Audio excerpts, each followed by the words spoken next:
Praise the Lord. இன்றைய நாளுக்கான வேத தியானம் யோவான் அதிகாரம் 11 1 முதல் 57 வரை. மரியாளும் அவள் சகோதரியாகிய மார்த்தாலும் இருந்த பெத்தானியா கிராமத்தில் உள்ளவனாகிய லாசரு என்னும் ஒருவன் வியாதிப்பட்டிருந்தான். கர்த்தருக்கு பரிமள தைலம் பூசி தன் தலைமயிரால் அவருடைய பாதங்களை துடைத்தவள் அந்த மரியாளே. அவளுடைய சகோதரன் ஆகிய லாசரு வியாதியாயிருந்தான். அப்பொழுது அவனுடைய சகோதரிகள், ஆண்டவரே, நீர் சிநேகிக்கிறவன் வியாதியாய் இருக்கிறான் என்று சொல்ல அவரிடத்திற்கு ஆள் அனுப்பினார்கள். இயேசு அதை கேட்டபொழுது, இந்த வியாதி மரணத்துக்கு ஏதுவாய் இராமல் தேவனுடைய மகிமை விளங்குவதற்கு ஏதுவாய் இருக்கிறது. தேவனுடைய குமாரனும் அதனால் மகிமைப்படுவார் என்றார். இயேசு மார்த்தாள் இடத்திலும் அவளுடைய சகோதரின் இடத்திலும் லாசருவின் இடத்திலும் அன்பாய் இருந்தார். அவன் வியாதியாய் இருக்கிறதற்காக அவர் கேள்விப்பட்டபொழுது தாம் இருந்த இடத்திலே பின்னும் 2 நாள் தங்கினார். அதன் பின்பு அவர் தம்முடைய சீஷரை நோக்கி, நாம் மறுபடியும் யூதேயாவுக்கு போவோம் வாருங்கள் என்றார். அதற்கு சீஷர்கள், ரபி, இப்பொழுதுதான் யூதர் உம்மை கல்லெறிய தேடினார்களே, மறுபடியும் நீர் அவ்விடத்திற்கு போகலாமா என்றார்கள். இயேசு பிரதியுத்தரமாக, பகலுக்கு 12 மணி நேரம் இல்லையா? ஒருவன் பகலிலே நடந்தால் அவன் இந்த உலகத்தின் வெளிச்சத்தை காண்கிறபடியினால் இடரமாட்டான். ஒருவன் இரவிலே நடந்தால் தன்னிடத்தில் வெளிச்சம் இல்லாதபடினால் இடருவான் என்றார்.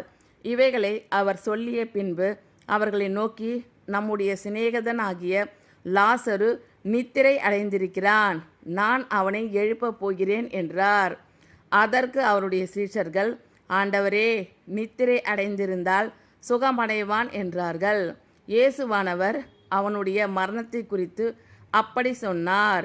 அவர்களோ நித்திரை செய்து இளைப்பாறுகிறதை குறித்து சொன்னார் என்று நினைத்தார்கள்.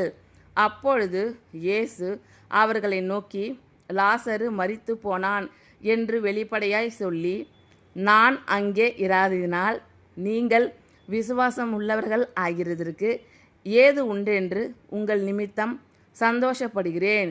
இப்பொழுது அவனிடத்திற்கு போவோம் வாருங்கள் என்றார்.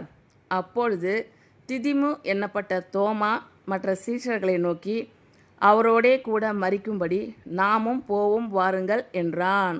இயேசு வந்தபோது அவன் கல்லறையில் வைக்கப்பட்டு 4 நாளாயிற்றென்று கண்டார். பெத்தானியா ஊர் எருசலேமுக்கு சமீபமாய் ஏறக்குறைய 2 மைல் தூரத்தில் இருந்தது. யூதரில் அநேகர் மார்த்தாள், மரியாள் என்பவர்களுடைய சகோதரனை குறித்து அவர்களுக்கு ஆறுதல் சொல்லும்படி அவர்களிடத்தில் வந்திருந்தார்கள். இயேசு வருகிறார் என்று மார்த்தாள் கேள்விப்பட்டபோது அவருக்கு எதிர்கொண்டு போனாள். மரியாளோ வீட்டிலே உட்கார்ந்திருந்தாள். மார்த்தாள் இயேசுவினிடத்தில் வந்து, ஆண்டவரே, நீர் இங்கே இருந்தீரானால் என் சகோதரன் மரித்திருக்க மாட்டான். இப்பொழுதும் நீர் தேவனிடத்தில் கேட்டுக்கொள்வது எதுவோ அதை தேவன் உமக்கு தந்தருளுவார் என்று அறிந்திருக்கிறேன் என்றாள். இயேசு அவளை நோக்கி, உன் சகோதரன் உயிர் தெழுந்திருப்பான் என்றார். அதற்கு மார்த்தாள், உயிர்த்தெழுதல் நடக்கும் கடைசி நாளிலே அவனும் உயிர் தெழுந்திருப்பான் என்று அறிந்திருக்கிறேன் என்றாள். இயேசு அவளை நோக்கி, நானே உயிர்த்தெழுதலும் ஜீவனமாயிருக்கிறேன். என்னை விசுவாசிக்கிறவன் மரித்தாலும் பிழைப்பான். உயிரோடு இருந்து என்னை விசுவாசிக்கிறவன் எவனும் என்றென்றைக்கும் மரியாமலும் இருப்பான். இதை விசுவாசிக்கிறாயா என்றார். அதற்கு அவள், ஆம் ஆண்டவரே, நீர் உலகத்தில் வருகிறவரான தேவகுமாரனாகிய கிறிஸ்து என்று நான் விசுவாசிக்கிறேன் என்றாள். இவைகளை சொன்ன பின்பு அவள் போய் தன் சகோதரியாகிய மரியாளை இரகசியமாய் அழைத்து, போதகர் வந்திருக்கிறார், உன்னை அழைக்கிறார் என்றாள். அவள் அதை கேட்டவுடனே சீக்கிரமாய் எழுந்து அவரிடத்தில் வந்தாள். இயேசு இன்னும் கிராமத்துக்குள் வராமல் மார்த்தாள் தம்மை சந்தித்த இடத்திலே இருந்தார். அப்பொழுது வீட்டிலே அவளுடனே கூட இருந்து அவளுக்கு ஆறுதல் சொல்லி கொண்டிருந்த யூதர்கள் மரியாள் சீக்கிரமாய் எழுந்து போகிறதை கண்டு, அவள் கல்லறையின் இடத்தில் அழிகிறதற்கு போகிறாள் என்று சொல்லி அவளுக்கு பின்னே போனார்கள். இயேசு இருந்த இடத்தில் மரியாள் வந்து அவரை கண்டவுடனே அவர் பாதத்தில் விழுந்து, ஆண்டவரே, நீர் இங்கே இருந்தீரானால் என் சகோதரன் மரித்திருக்க மாட்டான் என்றாள். அவள் அழுகிறதையும் அவளோடே கூட வந்த யூதர்கள் அழுகிறதையும் இயேசு கண்டபோது ஆவியிலே கலங்கி துயரமடைந்து, அவனை எங்கே வைத்தீர்கள் என்றார். ஆண்டவரே, வந்து பாரும் என்றார்கள். இயேசு கண்ணீர் விட்டார். அப்பொழுது யூதர்கள், இதோ இவர் அவனை எவ்வளவாய் சிநேகித்தார் என்றார்கள்.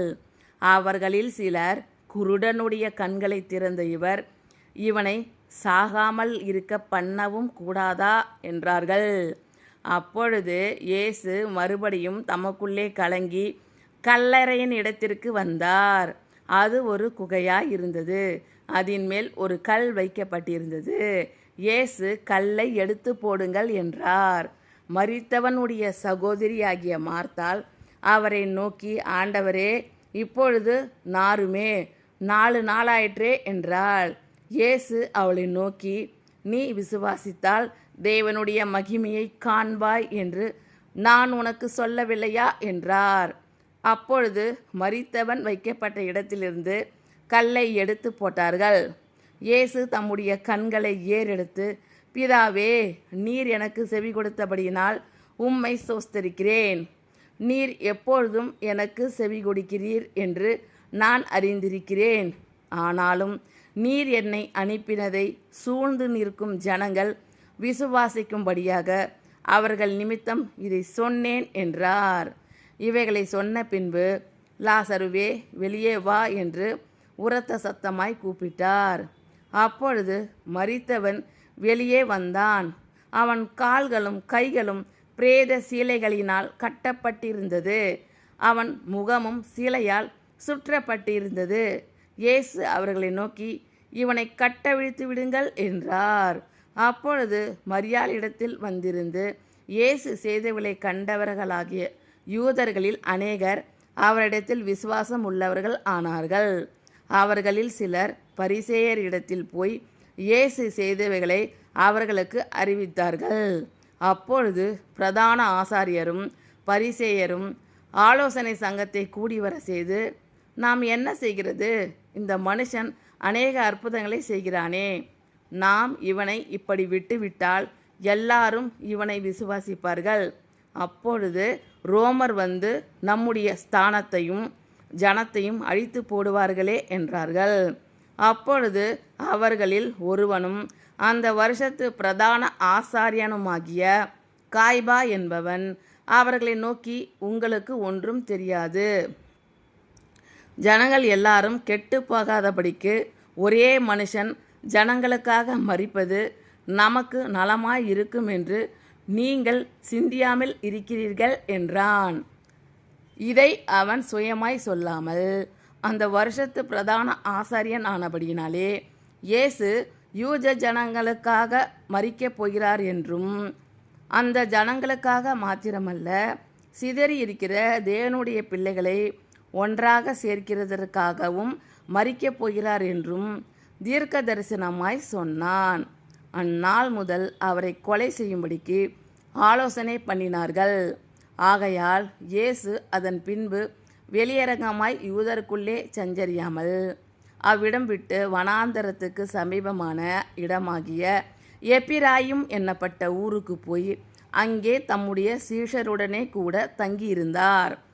யூதருடைய பஸ்கா பண்டிகை சமீபமாய் இருந்தது. அதற்கு முன்னே அநேகர் தங்களை சுத்திகரித்து கொள்ளும் பொருட்டு நாட்டிலிருந்து எருசலேமுக்கு போனார்கள். அங்கே அவர்கள் இயேசுவை தேடிக்கொண்டு தேவாலயத்தில் நிற்கையில் ஒருவரை ஒருவர் நோக்கி, உங்களுக்கு எப்படி தோன்றுகிறது? அவர் பண்டிகைக்கு வரமாட்டாரோ என்று பேசிக்கொண்டார்கள். பிரதான ஆசாரியரும் பரிசேயரும் அவரை பிடிக்கும்படி யோசித்து, அவர் இருக்கிற இடத்தை எவனாவது அறிந்திருந்தால் அதை அறிவிக்க வேண்டும் என்று கட்டளையிட்டிருந்தார்கள். ஆமென். Thank you Lord. கர்த்தர் உங்கள் அனைவரையும் ஆசீர்வதிப்பாராக. God bless you all.